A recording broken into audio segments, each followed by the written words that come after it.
On est avec, on est sous Vladar TV, on est avec Jonathan Mexique. Jonathan, ça fait plaisir de t'avoir sur Vladar TV. Si je te dis Martinique. Ouais. Martinique, pour moi, c'est mes racines, c'est ma famille du côté de mon père.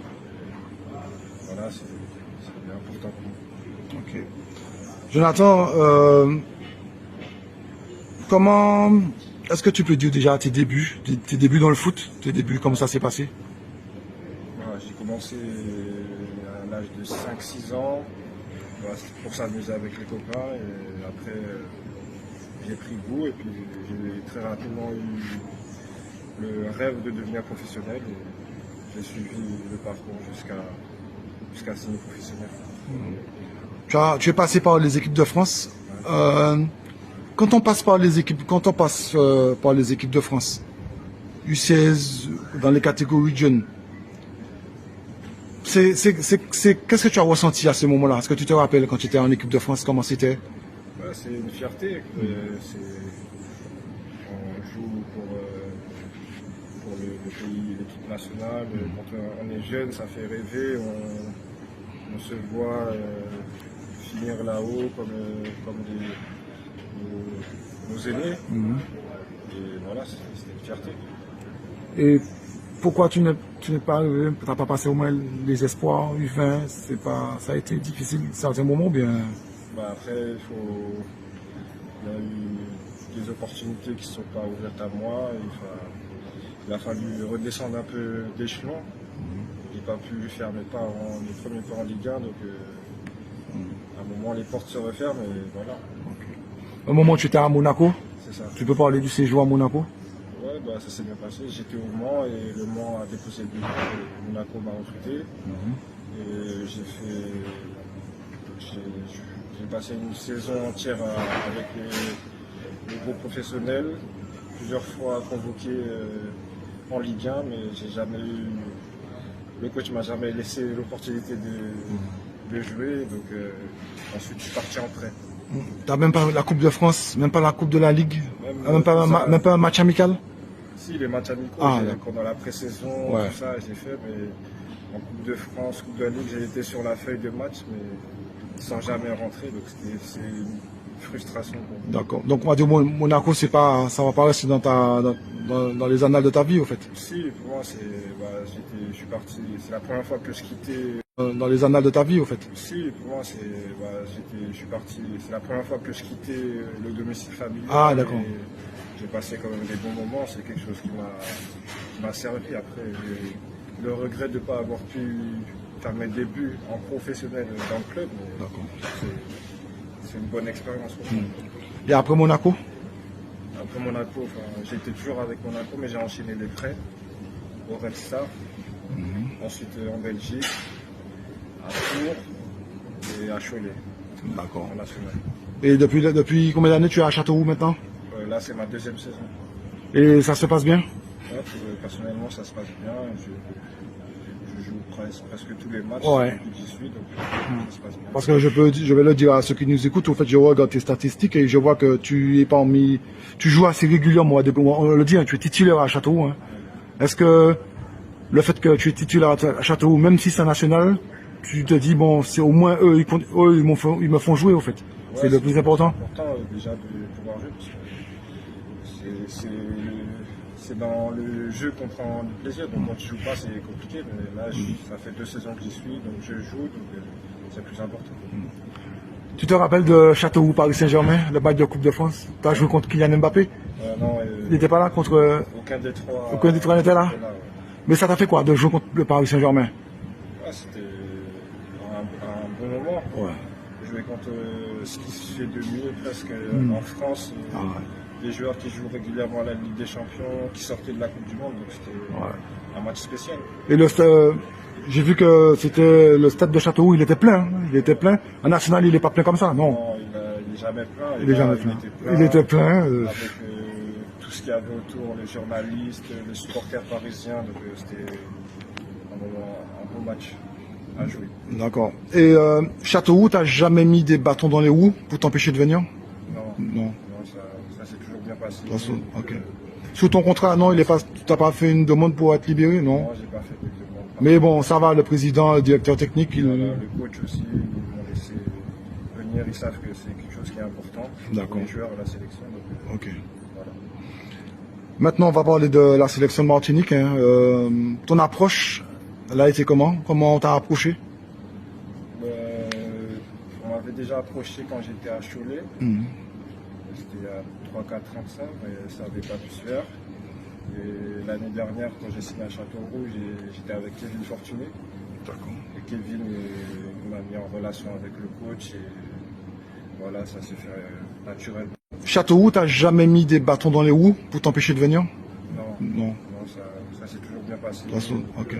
Sous ton contrat, non, tu n'as pas fait une demande pour être libéré, non? Non, j'ai pas fait de demande. Mais bon, ça va, le président, le directeur technique, Voilà, le coach aussi, ils m'ont laissé venir, ils savent que c'est quelque chose qui est important pour les joueurs à la sélection. Donc, Ok. voilà. Maintenant, on va parler de la sélection de Martinique. Hein. Ton approche, elle a été comment? Comment on t'a approché?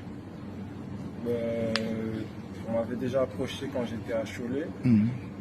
C'était à 3-4-35, mais ça n'avait pas pu se faire. Et l'année dernière, quand j'ai signé à Châteauroux, j'étais avec Kevin Fortuné. D'accord. Et Kevin m'a mis en relation avec le coach. Et voilà, ça s'est fait naturellement. Et le coach m'a convoqué pour les sélections du mois de juin la saison dernière. Je rappelle, tu avais joué tous les matchs? Ouais, j'avais participé aux 3 matchs, mais j'avais commencé que le dernier match. D'accord. J'ai vu le dernier match. On retient toujours ce qui est positif. Tu te rappelles de l'année dernière contre le Panama, le 0-0. On aurait pu gagner, mais on aurait pu perdre. Mais le fait de ne pas perdre face à une grande nation, ça vous a fait plaisir quand même. Et puis que toi, tu as joué aussi. Tu as joué aussi. Ouais, c'était important, surtout qu'on avait perdu les 2 premiers matchs. Et de jouer devant nos supporters à la maison, on voulait montrer une bonne image de la sélection. Je pense qu'on a fait un match solide. Et au final, le match nul, je pense qu'il était équitable. On était contents et on espère faire de même samedi. Ok, justement, samedi, hein, ça sera le Costa Rica. Tu as suivi la Coupe du Monde? Ouais, j'ai suivi. Tu as regardé les matchs du Costa Rica? Ouais, j'ai regardé. Ouais, donc ils ont battu le Japon, ils ont perdu contre l'Allemagne 4-2, ils ont mené 2-1, bon, ils ont pris 7-0 contre l'Espagne. Ça s'annonce comment? Parce que le Costa Rica, 4e au classement CONCACAF. C'est une grosse nation qui participe très régulièrement en dernière Coupe du Monde. On avait perdu chez eux. On sait qu'ils ont des joueurs expérimentés et des jeunes de talent. Donc ça va être un match, un gros match. Et je pense qu'on a les armes pour pouvoir les embêter et rivaliser avec eux. Et au niveau de cette semaine, ça se passe comment? L'installation, les entraînements, l'hygiène de vie, la nourriture? Ça se passe bien. On est bien arrivé, on est dans de bonnes conditions. Les entraînements se passent bien. Voilà, on mange bien, il y a tout ce qu'il faut pour bien préparer le match. Ok. Jonathan, qu'est-ce qui te manque dans le football aujourd'hui? On avait perdu chez eux, on sait qu'ils ont des joueurs expérimentés, des jeunes de talent. Donc ça va être un match, un gros match. Et je pense qu'on a les armes pour pouvoir les embêter et rivaliser avec eux. Et au niveau de cette semaine, ça se passe comment? L'installation, les entraînements, l'hygiène de vie, la nourriture? Ça se passe bien, on est bien arrivé, on est dans de bonnes conditions. Les entraînements se passent bien. Voilà, on mange bien, il y a tout ce qu'il faut pour bien préparer le match. Ok. Jonathan, qu'est-ce qui te manque dans le football aujourd'hui, à 28 ans? Qu'est-ce qui te manque? À quoi tu as envie de toucher que dans ta tête, tu as un rêve? Est-ce que tu as un rêve? Le rêve, c'est de jouer le plus haut possible. Donc, En Ligue 1? En Ligue 1, ce serait super. Tu veux gagner la Coupe de France ou bien jouer en Ligue Europa? Gagner un titre, jouer en Europe, que ce soit avec une équipe en France ou à l'étranger, sans ferme aucune porte. D'accord. J'ai toujours l'ambition de jouer le plus haut possible, donc je ne lâcherai pas. On arrive au terme. La saison prochaine, tu ne sais pas encore si tu seras à Castelroussin? Je ne sais pas encore. Bon, si, j'ai vu le classement. En admettant qu'ils se maintiennent, tu ne sais pas encore. j'ai encore un an de contrat. Après, Ouais. j'ai Mais après, des ambitions. s'ils descendent, tu penses que tu... Moi, si jamais à descendre, ce que je ne souhaite pas, je serai libre. Mais D'accord. en espérant qu'on se maintienne. Bien sûr, j'ai des ambitions, mais en général, je suis toujours sous contrat. Donc Ouais. Je reviens sur une question. Quand tu es à Châteauroux, au niveau de l'hygiène de vie, c'est toi qui fais tes repas ou bien tu manges avec le club? on a Ou tu as une pu cuisine? manger au club D'accord. certains jours, enfin, tous les jours si on veut. Ok. Mais sinon, la plupart du temps, je mange chez moi, surtout le soir. Et, Ok. C'est toi qui prépares ou bien tu as une moi, je cuisine? peux préparer, Ok. sinon il y a madame aussi qui prépare. Ok. Et ça t'arrive de manger martiniquais ou bien Ah, souvent. souvent? Souvent, Ok. souvent. Ok. Il y a toujours une petite touche créole dans mes plats. Ok. Bon ben une dernière chose, Jonathan. Dis-moi une dernière chose pour le public. Qu'est-ce que tu peux souhaiter à quelqu'un d'autre? On espère que le public sera nombreux samedi et on va tout donner pour déjà représenter le pays et espérer se qualifier pour la Gold Cup prochaine. Ok. Bon ben Jonathan, je te dis merci. Merci à toi. Tiens bien et puis frère, ben fais-nous vibrer les gars. Fais-nous vibrer.